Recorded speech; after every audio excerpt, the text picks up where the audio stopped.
Oi, gente, tudo bem com vocês? Como vocês estão? Vamos lá para mais uma aula online. Estamos finalizando mais um capítulo do nosso livro, né? E vamos finalizar falando sobre números reais, né? O que são números reais, né? E a gente vem ao longo do tempo falando sobre várias coisas. Falamos sobre números racionais na última aula, né? E agora, para finalizar, falaremos sobre números reais, né? Disciplina Matemática, professora Sheila. Vamos lá para mais uma aula?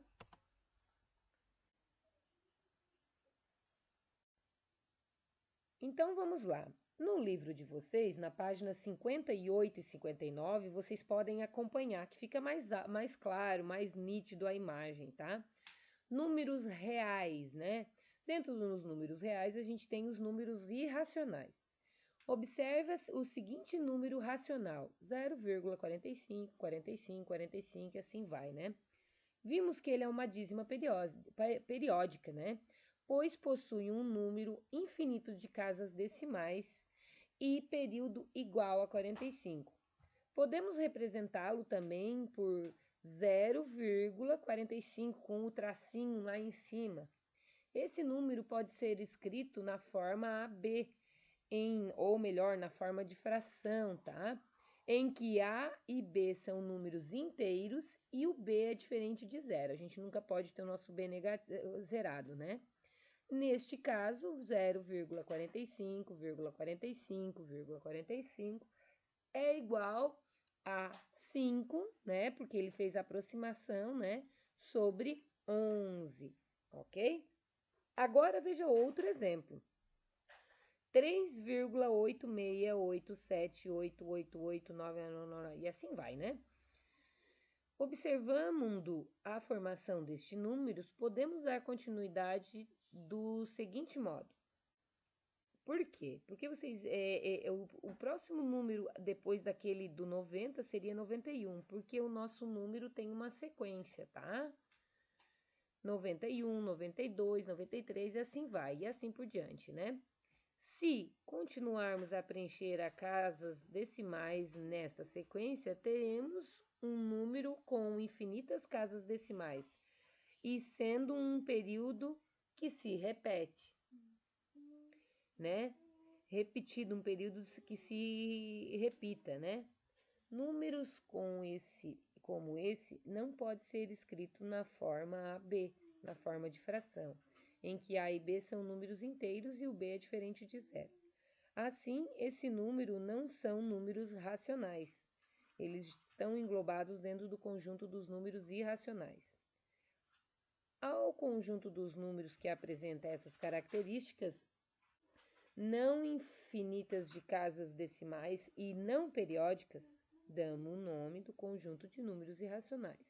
Representamos esse conjunto pela letra I. Né? Então, número irracional é todo número cuja sua representação decimal é sempre infinita e não é periódica, não é uma dízima periódica. São exemplos de números irracionais: raiz quadrada de 2, o π, né? Aquele númerozinho ali é o π, né? E outros exemplos como 1,70, 70, 0,7, 00, eles não têm uma sequência lógica, né? Então, na sequência, a gente vai ter um exercício. Vamos fazer esse exercício, né? Responda as questões no caderno, né? Uma questão do MASP ali, do SAREPS, tá? Calculando-se raiz de 30, obtém-se 5,47 e assim vai, né? Número que tem representação decimal infinita. Não é uma dízima periódica. Agora, calcule-se então que raiz de 30 é um número, diga para mim qual é o tipo de número que ele é, certo? Então, ali na continuação, o exercício número 2, né? Um exemplo de número irracional né? 3,12, qual daqueles ali, né? Só para a gente lembrar o que é o número racional, ele pode ter até 3 casas decimais que são dízimas periódicas constantes depois da vírgula, né? Até 3 casas ele tá valendo ainda como um número racional. Então, qual é daqueles ali que não é um número racional, né? E a parte decimal da representação de um número segue o padrão de regularidade indicado, 0, decimal de um número, né? Esse número é não inteiro, racional não inteiro, inteiro negativo, irracional negativo e irracional positivo. Me respondam essas duas com o que vocês já viram aqui, ok? Vamos continuar então. O conjunto dos números reais. Reunindo-se em um mesmo conjunto, todos os números racionais e todos os números irracionais formam o conjunto dos números reais, representado pela letra R. Dentro dele, então, tem o 2, que pertence aos números reais, o menos 1/2, 1/6, menos 0,48, menos 5, o π, raiz de 10, 3/4, e assim como todos aqueles números ali. Todos eles pertencem ao conjunto dos números reais.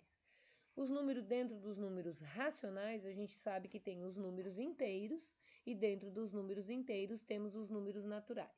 Então, números naturais são os positivos, números inteiros são os positivos e os negativos inteiros, que não contêm vírgula, e os racionais, então, é aqueles com vírgula ou com fração, que podem ser representados na forma de fração, né? Ou que podem ser representados na forma de dízimas periódicas, ok? E os irracionais, então, a gente acabou de ver. O conjunto numérico N, Z, Q e I, que é o conjunto dos números naturais, dos números inteiros, dos números racionais e dos números irracionais, são subconjunto dos números reais, pois todos os elementos de cada um deles pertencem também ao conjunto dos números reais. Observe que alguns números pertencem a um conjunto e não a outro. Por exemplo, menos 5 pertence ao conjunto dos números reais e menos 5 pertence ao conjunto dos números inteiros. Mas menos 5 não pertence ao conjunto dos números naturais, porque no conjunto dos números naturais a gente sabe que só tem os números positivos.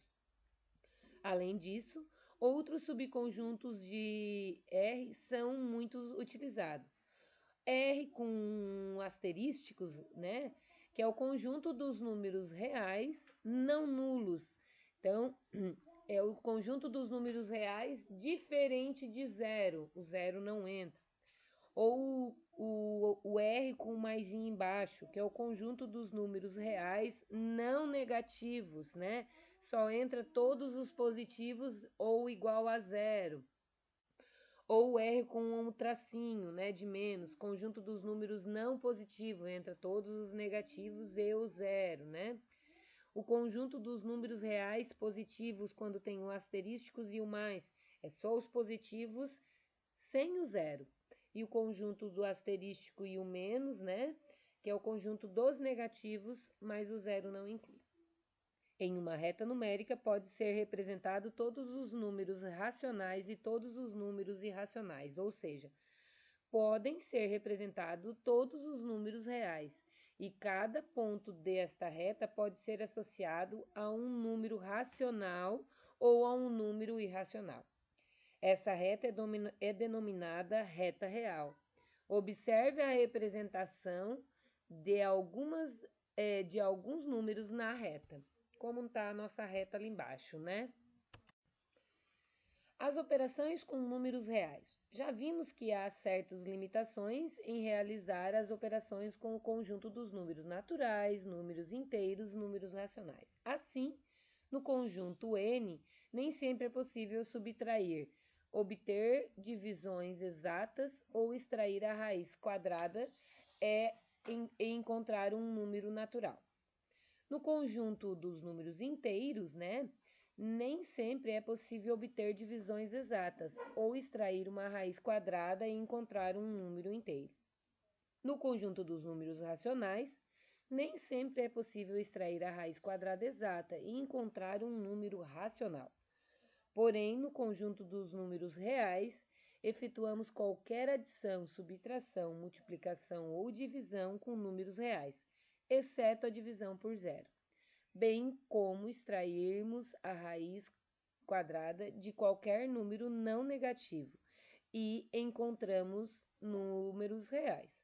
Vale lembrar que há restrições A raiz quadrada de um número negativo, por exemplo, não representa um número real, porque a gente já falou várias vezes, né, gente, que não existe raiz quadrada de número negativo, né? Ela não pertence ao conjunto dos números reais, pois não existe número real que elevado ao quadrado tenha como resultado um número real negativo. Então, por exemplo, menos raiz de 4 não pertence ao conjunto dos números reais, ok? Só para a gente lembrar, então, e para a gente saber, né, mais uma vez, então, né, o conjunto dos números reais, né, representado pela letra R, é a união dos números racionais e dos números irracionais. Assim, todos os números naturais, inteiros, racionais e irracionais são números reais, ok? E aqui, claro, tem atividades, né? Atividades retiradas do livro de vocês, tá? Da página 60. Então, olhem na página 60 do livro de vocês, ou da folha de vocês, né? Quem não conseguiu ir no livro, né? Pra gente poder dar continuidade, ok? Então, ali tem esses exercícios, tá? Dúvidas, a professora está à disposição. Mandem foto ao término da atividade, né, a foto do caderno, para que a professora possa dar presença para vocês. Bom estudo a todos, né, e um beijo no coração de vocês.